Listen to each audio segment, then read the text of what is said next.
জয় মা বিপত্তারিণী চণ্ডীর জয়।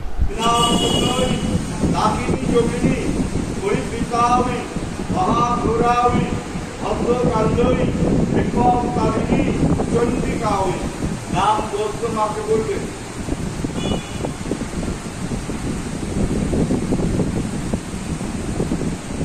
মনোবিষ্ণা পূর্ণ কল্পে মুনি শান্তি কল্পে ব্যাধি মুক্তি কল্পে শ্রোতা ভক্তি কল্পে জ্ঞান অর্জন কল্পে কর্মোন্নতি কল্পে সর্বকার্য পূর্ণ কল্পে এইসব বিষ্ণাম ধ্যান কর্মী স্থলী জগৎ জননী আবির্ভাবকারিণী ভগবতী হয়েছে অভাবিনী কামকে শঙ্করী কৌশিকী ত্বান্নিহি বিপ্লবকারিণী নমস্তে।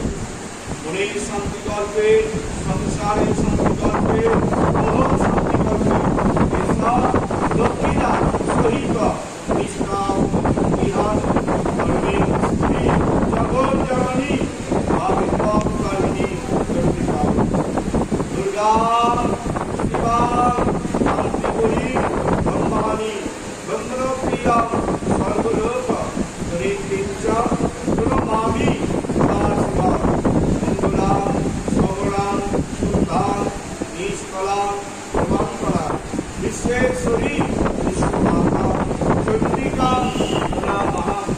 এষ পুষ্পাঞ্জলি বিহার কর্মী স্ত্রী জগৎ জননী বিপ্লবকারিণী চন্ডিকা সর্বমঙ্গলা মঙ্গলে শিবে সর্বাত্র সাধিকে শরণ্যে।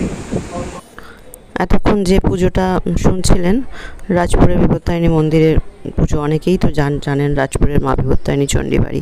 ওটাকে মন্দির বলা হয় না, মায়ের বাড়ি বলা হয়। আমারও সেরকমই মনে হয় যে মায়ের বাড়ি।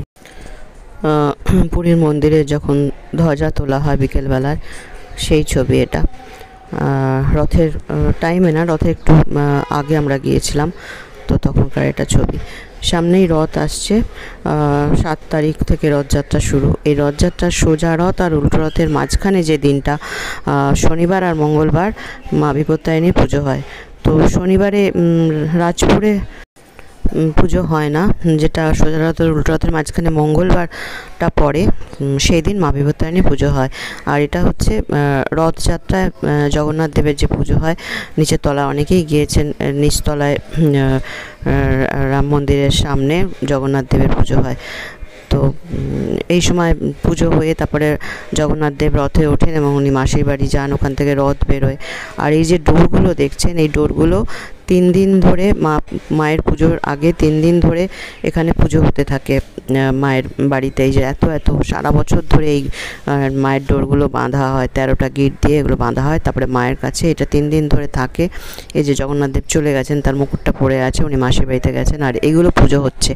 এইগুলো পুজো হয়ে তারপরে বাইরে বেরোয়, এবং যেদিন মায়ের ব্রত হয় সেদিন ওগুলো হাতে পড়ে মায়ের ব্রত কথা শোনার নিয়ম। তো এই দিনে আগে প্রচণ্ড ভিড় হতো মায়ের বাড়িতে, কিন্তু 2014 সাল থেকে এগুলো সব মায়ের বাড়িতে লেখা আছে। এই কথাগুলো বাবা দুলালের কথা, যিনি মাকে পেয়েছিলেন, মা যার কাছে এসে দেখা দিয়েছিলেন। তো এই আগে প্রচণ্ড ভিড় হতো, এখন কিন্তু 2014 পর থেকে নিয়মটা পাল্টে গেছে।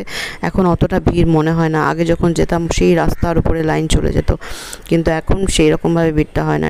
মানে ছড়িয়ে পড়ে, পুরো উঠোন জুড়ে পুজো দেওয়া হয় সেখানে। তারপরে উপরে গিয়ে মায়ের দর্শন হয়।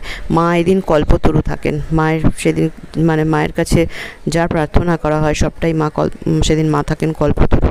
তো প্রচুর লোক, প্রচুর মানুষ যান। আর এমনি যে শনিবার দিন যে বিপত্তারিণী পুজো হয়, সেখানে দেখা যায় যে ওই কাঁচা ঘাস ডোর দিয়ে বেঁধে হাতে পরা হয়, কিন্তু মায়ের এখানে এই ঘাসগুলো 1 বছর ধরে বাঁধা হয়, এগুলো একদম শুকিয়ে যায়। তারপরে 3 দিন ধরে পুজো হয়। পুজো হয়ে এগুলো বের হয়ে আর কি। এটা সারা বছর ধরে মায়ের বাড়িতে কিনতে পাওয়া যায় 1 টাকা করে এই ডোরগুলো।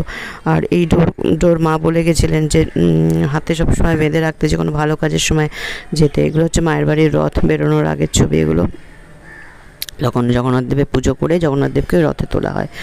তো ওই যদি কারোর অসুখ বিসুখ হয়, ওই ডোর যদি জলে একটু ভিজিয়ে নিয়ে সেই জলটা খাওয়া হয়, তো তাতে মানে অনেক উপকার পাওয়া যায়। অবশ্য সবটাই হচ্ছে বিশ্বাসের ব্যাপার, বিশ্বাসে মিলায় বস্তু, তর্কে বহুদূর।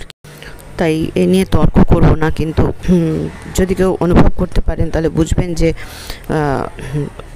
সেই অনুভব মায়ের কাছে, মায়ের বাড়িতে গেলে যেটা মনে হয় অন্যরকম একটা ফিলিংস হয়। আর এখানে পুজোর পদ্ধতিটাও অন্যরকম, খুব সুন্দরভাবে মায়ের পায়ে হাত দিয়ে মাকে ছুঁয়ে প্রণাম করা যায়, এবং কোনো রকম অশৌচ বা কোনো কেউ মারা যাওয়া বা কোনো রকমভাবেই কিছু করে না। নিজের মাকে যেমন সব অবস্থাতেই ছোঁয়া যায়, এখানেও মাকে সেভাবেই ছোঁয়া যায়। মার সেরকমই নির্দেশ রয়েছেন, বাবা দোলালকে তাই বলে গেছিলেন। আর এই যে ডোরগুলো, এই ডোরগুলো এবছর পুজো পড়েছে 9 জুলাই মঙ্গলবার, তো এই ডোরগুলো ওখানেই পাওয়া যাবে। এগুলো সারা বছর ধরে বাঁধা। মায়ের পুজোর 3 দিন আগে থেকে ওখানে রেখে, মায়ের পাশে রেখে পুজো করা হয়।